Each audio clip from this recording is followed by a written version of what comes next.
그 피는 내 것이 아니었다. 아니, 더 정확히 말하면 그 피는 우리 아이의 것이 아니었다. 그녀의 생리대에서 흘러나온 붉은 얼룩이 내 인생 전체를 무너뜨리는 증거가 되었다. 그 순간 나는 복수의 불꽃을 느꼈다. 차갑고 날카롭고 영원히 꺼지지 않을 불꽃. 그날 아침 서울의 번잡한 아파트는 평소처럼 평화로웠다. 창밖으로 한강이 반짝이는 빛을 뿌리고 커피 머신이 부드럽게 작동 소리를 내는 그곳에서 나는 모든 것을 잃었다. 지은이가 출근한 지 1시간쯤 지났을까? 나는 그녀의 옷장 문을 열었다. 왜 그랬을까? 직감. 아니, 그건 변명일 뿐이다. 나는 이미 의심의 씨앗을 품고 있었다. 최근 그녀의 늦은 귀가, 피곤한 미소, 그리고 가끔씩 흘러나오는 이상한 향수 냄새. 하지만 그날 나는 그 상자를 발견했다. 그녀의 속옷 서랍 깊숙이 숨겨진 작은 상자. 안에는 생리대 한 팩이 있었다.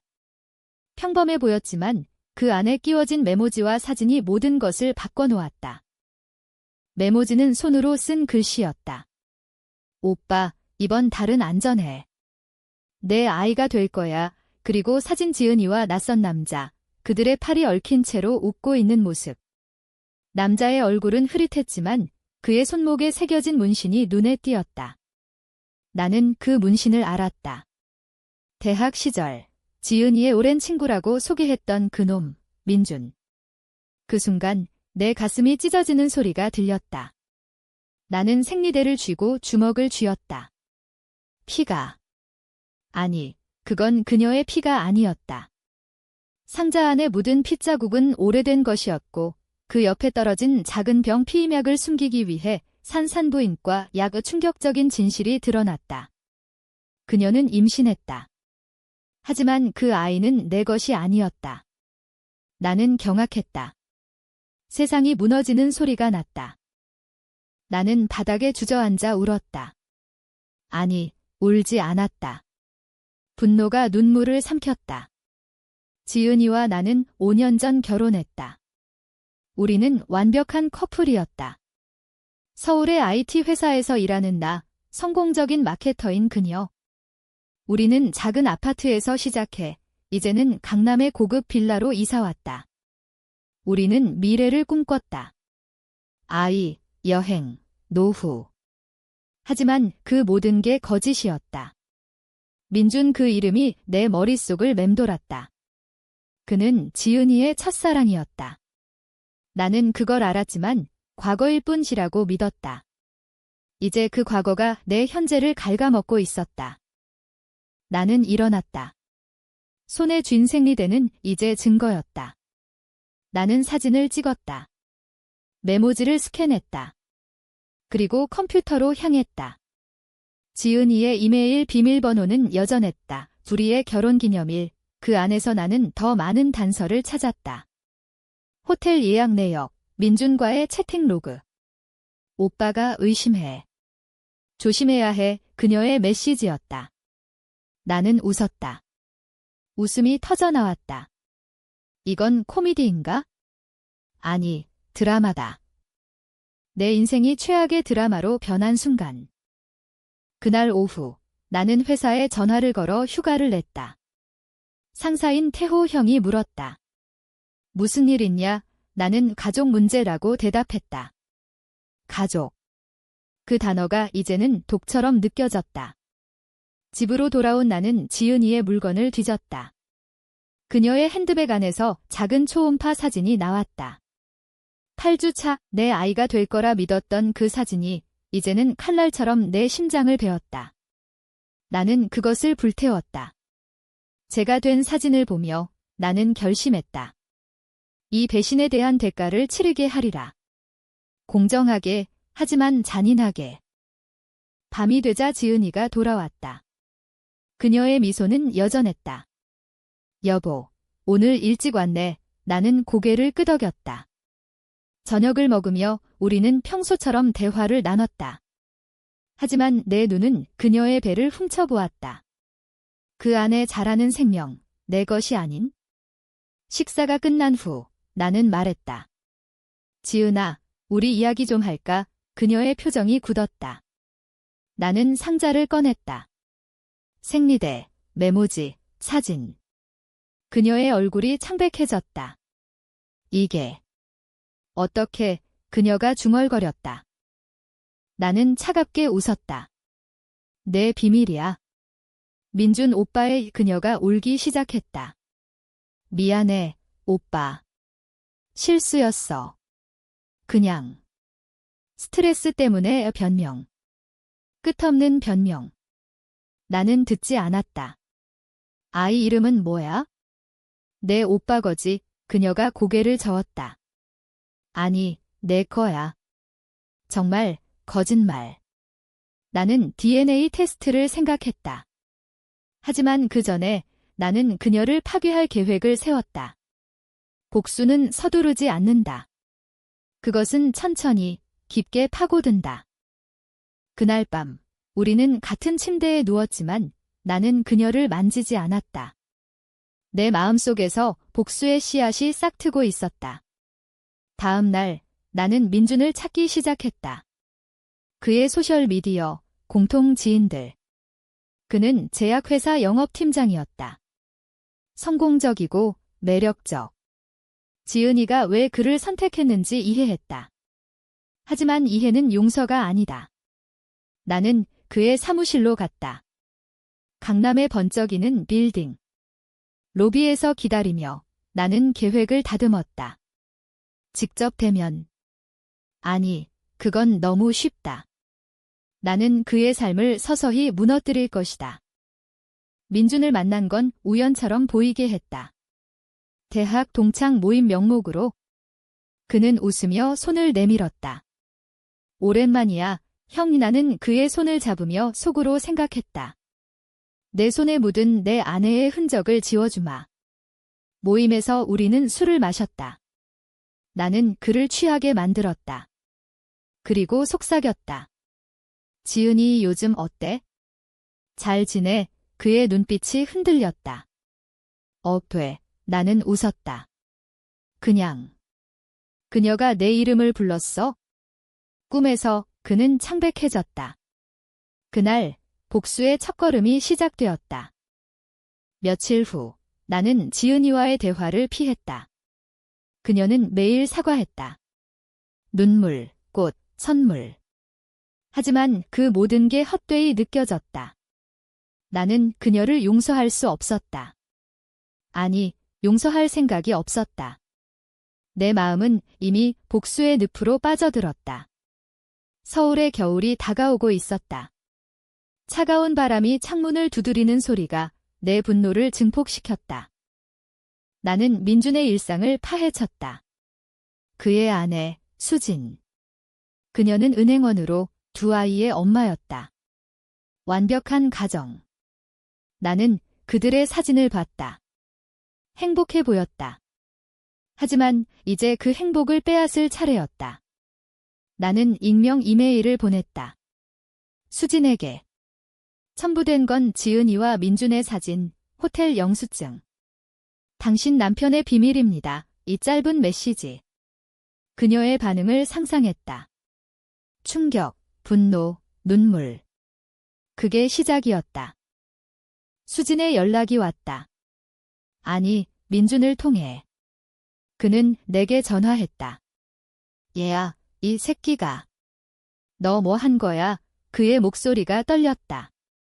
나는 차분하게 말했다. 내가 내 아내를 훔쳤으니까. 공평하지. 그는 부정했다. 그건 오해야. 지은이가. 나는 끊었다. 내 아내가 알게 됐어. 이제 내 차례야. 그날 민준의 삶이 흔들리기 시작했다. 나는 소문이 퍼지도록 공통 지인들에게 힌트를 뿌렸다. 민준이 요즘 이상해. 가정 문제인가? 지은이는 점점 변했다. 그녀의 배가 부풀어 오르고 있었다. 12주 차, 그녀는 나에게 매달렸다. 오빠, 우리 이혼하지 마. 아이를 지켜줘. 나는 미소 지었다. 아이. 그건 내 오빠 거잖아. 그녀가 울부짖었다. DNA 테스트 해볼래? 내 거야. 나는 동의했다. 병원에서 채취한 샘플. 결과는 일주일 후 나왔다. 양성. 아이는 내 것이었다. 그 순간 내 복수가 흔들렸다. 정말 지은이가 진실을 말한 건가? 하지만 메모지, 사진 그 모든 게 거짓말이었나? 아니. 결과가 나왔지만 내 의심은 사라지지 않았다. 지은이는 안도했다. 봤지? 믿어줘. 하지만 나는 그녀의 눈빛에서 거짓을 봤다. 추가 조사를 했다. 민준과의 채팅 로그 더 깊이 파고들었다. 임신했어. 하지만 오빠 거 아니야? 안전하게 끝내자. 그녀의 메시지였다. 아이는 내 것이지만 그녀의 마음은 그의 것이었다. 그 사실이 더 아팠다. 배신은 육체적이지 정신적이었다. 나는 복수를 재조정했다. 이제 지은이를 직접 노렸다. 그녀의 회사에서. 그녀는 마케팅 팀장이었다. 나는 그녀의 동료에게 익명으로 자료를 보냈다. 그녀의 사적인 이메일, 민준과의 플러팅. 팀장님의 비밀 생활, 회사 내 소란이 일었다. 지은이는 상사에게 불려갔다. 이게 뭐야? 그녀가 울며 변명했다. 하지만 증거는 명백했다. 그녀의 승진은 물 건너갔다. 스트레스가 그녀를 갉아먹었다. 배가 아프다며 병원에 갔다. 의사가 말했다. 스트레스 때문에 유산 위험이 있어요. 그 소식을 들었을 때 나는 죄책감을 느꼈다. 하지만 그것은 순간이었다. 그녀의 고통은 내 고통의 일부일 뿐. 나는 그녀를 지켜봤다. 병원 복도에서 그녀가 민준에게 전화하는 걸 봤다. 오빠, 도와줘. 아이가 민준의 목소리가 들렸다. 나도. 수진이가 이혼 소송 걸었어. 그들의 절망이 내 기쁨이었다. 복수는 달콤했다. 겨울이 깊어졌다. 크리스마스가 다가왔다. 우리는 가족 모임에 갔다. 내 부모님, 그녀의 부모님. 테이블 위에서 지은이는 미소 지었지만 눈은 붉었다. 어머니가 물었다. 임신 축하해. 건강히 나아야지. 지은이가 고개를 끄덕였다. 나는 속으로 웃었다. 이가면 뒤에 숨겨진 진실. 모임 후 나는 부모님에게 말했다. 지은이 요즘 힘들어요. 직장 스트레스. 어머니가 걱정했다. 도와줘야지. 하지만 나는 도와주지 않았다. 가족마저 이용할 생각이었다. 민준과의 두 번째 만남은 카페에서였다. 그는 초췌했다. 제발, 그만해. 수진이가 아이들 데리고 나갔어. 나는 커피를 홀짝였다. 내가 시작했어. 내 아내를 건드린 대가. 그는 무릎 꿇었다. 돈 줄게. 얼마든. 나는 고개를 저었다. 돈이 아니야. 고통이야. 그날 나는 그의 제약회사에 제보했다. 내부 감사 자료. 그의 부정 영업. 소문이 퍼졌다. 민주는 해고 위기에 처했다. 지은이는 나에게 매달렸다. 오빠, 왜 그래? 우리가 다시 시작하자. 나는 그녀를 안았다. 그래, 다시 시작하자. 하지만 내 포옹은 독이었다. 나는 그녀의 약을 바꿔치기 했다. 스트레스 완화제 대신 불안 증폭제. 약국에서 구한 것. 그녀의 밤은 악몽으로 가득 찼다. 오빠, 꿈에서 내가 날 죽이네. 그녀가 중얼거렸다. 나는 속삭였다. 꿈이야. 현실이 아니야. 봄이 왔다. 지은이의 배는 이제 눈에 띄게 부풀었다. 20주 차, 우리는 초음파를 보러 갔다. 화면에 아이의 심장 소리가 울렸다.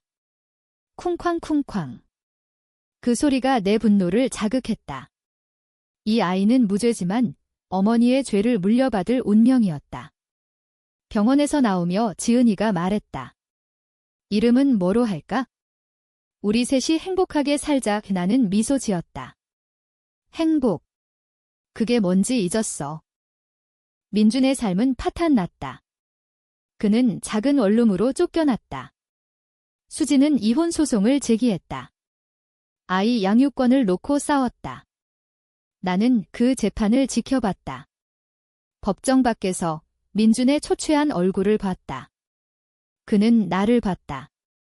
너, 이 새끼, 그는 달려들려 했지만 경비가 막았다. 나는 속삭였다. 아직 끝나지 않았어. 나는 지은이의 정신을 무너뜨렸다. 그녀의 소셜미디어에 가짜 계정을 만들어 민준과의 추억을 올렸다. 친구들이 댓글을 달았다. 지은아, 이게 뭐야? 그녀는 당황했다. 아니야, 해킹이야. 하지만 증거는 쌓였다. 그녀의 명예가 실추됐다. 회사에서 휴직을 강요받았다. 집에 갇힌 그녀는 날마다 울었다. 오빠, 왜 날 버려? 나는 버리지 않았다.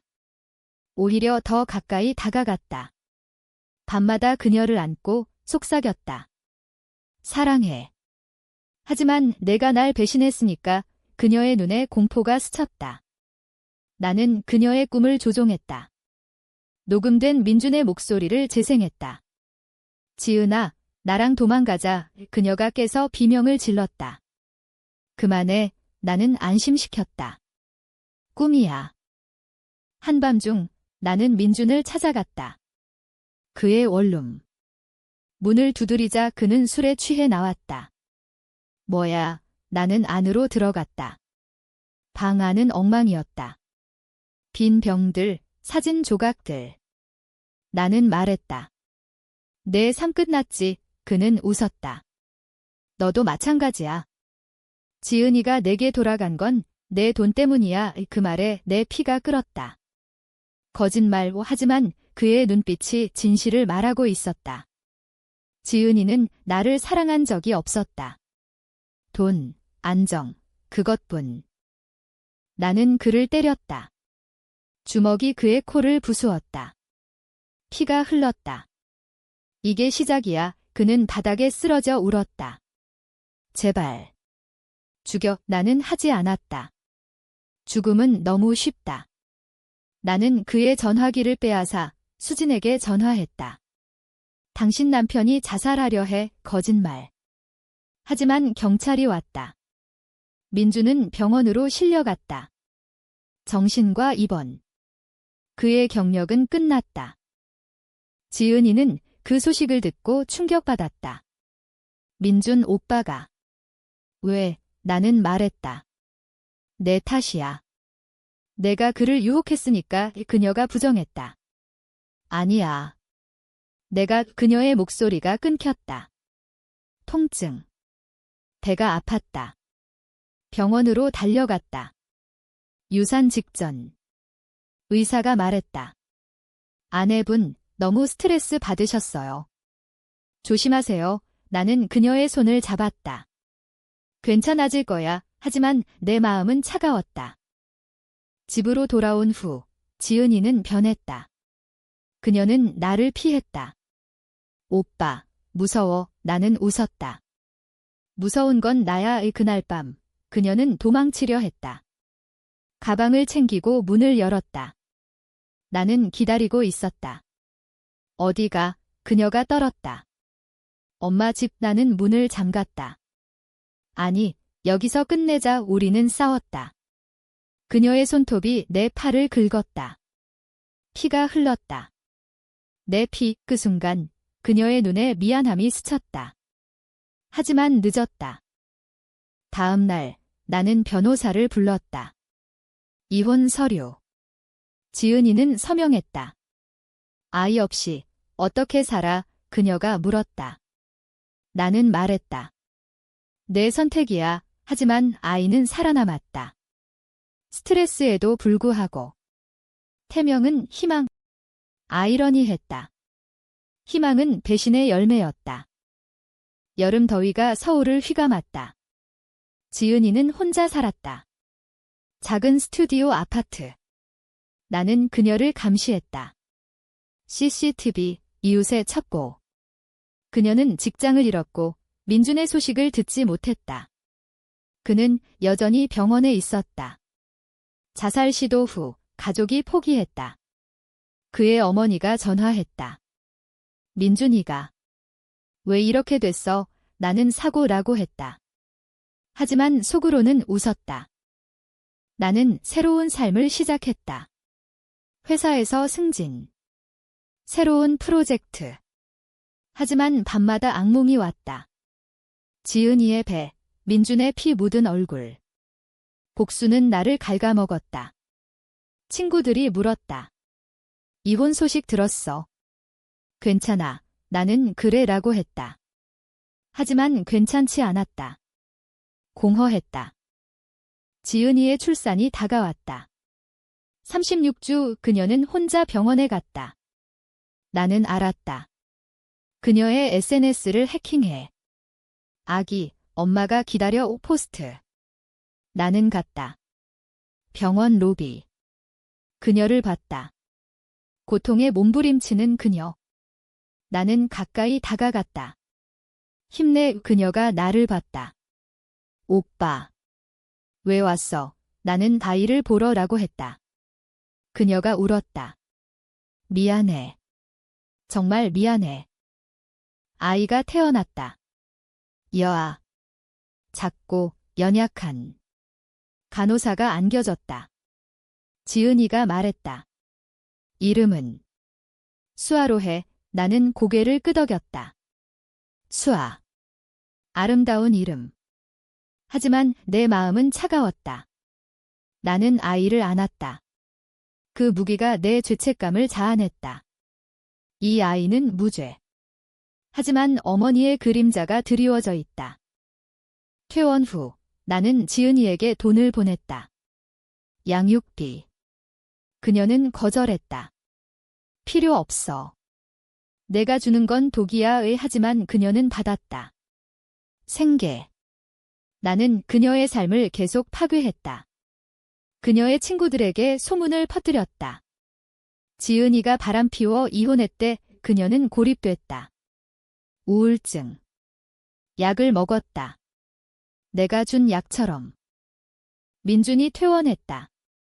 그는 나를 찾아왔다. 마른 몸, 텅 빈 눈이 끝내자. 제발. 그는 무릎 꿇었다. 나는 말했다. 내가 끝낼 수 없어. 나는 그의 과거를 파헤쳤다. 대학 시절 지은이를 강간 시도했던 기록. 숨겨진 비밀. 나는 경찰에 제보했다.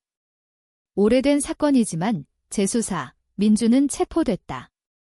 이게 무슨 일? 그는 절규했다.